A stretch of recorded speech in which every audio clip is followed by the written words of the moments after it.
বৃষ্টি থেমে গেছে, বৃষ্টি থেমে গেছে, খুব খুশি হয়েছি। কারণ গত 2 দিন ধরে যে পরিমাণে বৃষ্টি হচ্ছে আর ভালো লাগছে না, ধিক্কার লেগে যাচ্ছে। মানে বৃষ্টির যে আনন্দটা পুরো নষ্ট হয়ে গেছে। যাই হোক, বৃষ্টি থেমে গেছে। আর বৃষ্টি থেমে গেছে, গপু স্কুলে চলে গেছে, ঘরটা পুরো ফাঁকা ফাঁকা। এখন ওই যে মায়ে ঝিয়েতে রান্না বান্না চলছে, এদিকে বসে গেছে ভাত, আর এদিকে মা মাছের তরকারি হবে। আর তোমাদের দাদাভাই কাজ থেকে আসার সময়, এখন গঙ্গার মাছ বেশ ভালো উঠেছে আর খুব সস্তা, ঠিক আছে। যাই হোক, কী কী এনেছে জানো তো? ভোলা মাছ নিয়ে এসছে, কোথায় দেখি।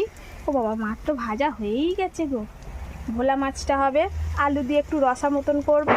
আর এদিকে হচ্ছে আমাদের সবার পছন্দের লইট্টা, তো লইট্টা মাছের ঝাল। আজকে হচ্ছে এই রান্না বান্না হবে। আর মা রান্না করছে, আমি জোগাড় দিয়ে দিচ্ছি। আর ওদিকে ঘরে পাটা খোলা চলছে। তো আজকে মোটামুটি সব কিছুই কমপ্লিট হয়ে যাবে, খুব তাড়াতাড়ি উঠে পড়তে পারবো।